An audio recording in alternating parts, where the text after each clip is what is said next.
Hi, welcome to Relationships and Astrology. Today we're talking about the Aquarius New Moon in January. I'm Armand Diaz in New York. And I'm Margaret Gray in Dublin, Ireland. So Margaret, here's this new moon in Aquarius. It's on Friday. Any impressions? It's kind of an interesting new moon because, of course, it's in the air sign of Aquarius, which is very detached by nature, the whole sign of Aquarius. And the moon is so visceral, it's so primal. So the sign of the moon in Aquarius, they don't quite get on as well together. It's not so easy because it's more an inclination to really move away from emotions, go into the mind and try to rationalize. And yet we've got this whole stellium of planets in Pisces, which really keep bringing us back to our emotions. So there may be a little bit of a conflict going on between really our emotions pulling us in one way, and then yet the other part of us trying to rationalize and figure out how we can avoid them. I mean, what are your thoughts? The Aquarius new moon each year is kind of a time when we the Aquarius long range goals, collective issues rather than personal. Certainly that's very much as you say. And we start to sort of set the tone and sort of set our intentions maybe for what we'd like to accomplish over the course of the year. And it is kind of like a detached long range plan. And yes, all this energy that is coming from Pisces is all emotional, and it makes it kind of hard to get out and get free enough to really be looking at things in any sort of an objective way. It's interesting because, of course, as you say, it is the first new moon, so it has that sense of a new beginning, and it's a very collective one. If we think that there's a lot going on in the collective at the moment, really everywhere in all parts of the world, so our emotions are being pulled and pushed a little bit by what's happening in the collective, and this is a very idealistic moon that really wants to improve the collective, wants to improve society, and so there's something that might actually, some seeds that might be planted at this time, also within our own lives in terms of what's our contribution to the greater collective. I think that's an important part of it. And Venus, the planet of love and relationship, is having a very busy week. On Wednesday, she met with Chiron for her annual meeting, which could bring up some relationship pain, either specific to current relationships or sometimes just, the way you feel about relationships and your love life, and even certain aspects of self-image and so on. And could make us, in Pisces, could make us feel, maybe good, but maybe there's a little sense of sadness and hopelessness, and which we have to try to work past, and maybe the Aquarius moon can help us that. And then at the same day of the Aquarius moon, Venus is squaring Saturn. Yes, she's sandwiched between that Chiron and that Mars, which I think is quite interesting. So there's a little bit of pressure from both sides. And I think so we might be feeling our self-value. We might be questioning our self-value, as you say, because there is quite a little, there's quite a bit of pressure there. And so she's kind of being pulled and pushed.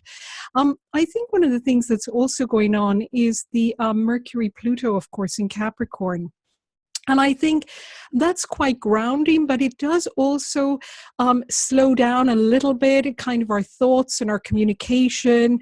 So maybe we're being a little extra cautious, a little extra vigilant about, what we say or how we express it during this time of the new moon. Cautious and vigilant.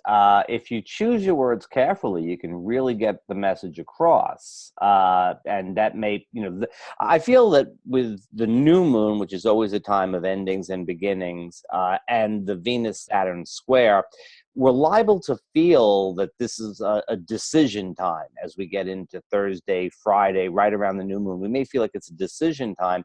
And then that Mercury-Pluto, which happens on Sunday, can be a bit of a, well, here's my decision. I've been thinking about something. Well, this is what we're going to talk about type of thing. That's so true. And I think just to remind our listeners that, of course, they can listen to the transits of the whole week that we do on a regular basis as well, that, besides this this new moon transit. So it is quite an interesting time. It still feels like the energies are pushing and pulling. And I'm hearing a lot of people saying that they're feeling a little bit out of sorts. And, you know, of course, people keep asking, when is that going to change? And I don't think it's quite going to change so much with this new moon. And one thing I would say, to be careful to, with this new moon, not to either go into our head or try to get distracted by, you know, just using something that avoids us connecting with our emotions, because sometimes all that Pisces energy can be a little overwhelming. So we might try and, you know, do something to avoid really connecting with it. So if we could just really stay grounded and really try and allow the feelings to just come and go and come and go, because they will, of course, go as well as come, then that might be helpful rather than avoid them altogether. I also think that with just so we're clear, you know, we're about new moons, endings, and beginnings. This Venus-Saturn square is an opening square. Venus is pulling away from Saturn, and so while it could be for some folks time to let go, and it could be a sort of decision. I've been hearing this from clients. It's like time to make a decision, and it could be the end of some relationships. It could also be that kind of taking the decision to take things to the next level, to sort of take a step forward, to recommit to the relationship, especially with it being, you know, a new moon in Aquarius and an opening square. It's not necessarily that everything is going to come crashing down in your relationship. It actually could eventually, especially with the Mercury, Pluto, Capricorn energy, it could actually go the other way very much, and it'd be a commitment in that direction. So I so agree, Armand, about the Saturn Venus, because I've often seen it even as a transit to people's natal Venus, that it happens often at times when relationships really incarnate in the form of marriage. So something solidifies because Saturn tends to help us manifest things into concrete form. So as you say, it could be the start of a relationship, or maybe something more solid happening, maybe more of a commitment, something that's in the nature of Saturn, which means kind of more grounded, more solid, more based. So I agree with you. I also think that it's important to keep in mind that whatever you decide at this new moon is liable to stick, because it is a new moon. So, you know, if you make a commitment in one direction, or you say, well, this is it, and in the other direction, it's liable to stick. This is not a time to play, you know, the breakup to makeup game or something like that, or to say, okay, well, let's go ahead. But, you know, it's liable to stick. And also to keep in mind that that's probably more relevant if somebody has planets, particularly around 7, 8, 9 degrees of Aquarius or Leo. That's really more important to pay attention, or even Taurus or Scorpio. So really, in fact, pretty much in any sign 8 degrees, you know, or angles, that it's certainly more relevant. And that's the case with all the moons, wherever the new moon is. Also, of course, if people have planets in Pisces, because there's so many planets in Pisces, and the node in Pisces, the south node as well, that they are really being triggered quite a lot at the moment. So keep a lookout either in your own chart or your composite chart. It's a lot to look out for. It's a busy week. It's a new moon. It's not that quiet a time. Although I suppose for a lot of us, we will feel it kind of internally.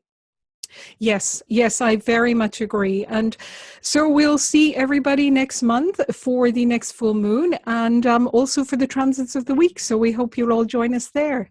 Take care. And on relationships.and astrology.com, where you can read blog posts and sign up for things and get a consultation. A lot of stuff on the site. Yes, and not to forget, of course, that we're going to start our first new course, which is really exciting, an 8-week course on the astrology of relationships, which is an introductory course, and we're offering it at a very special rate because it's our very first one. We'd love feedback from you, so please go onto our website if you're interested in it, or on our Facebook page, or on our Twitter account. See you then. Take care. Bye-bye.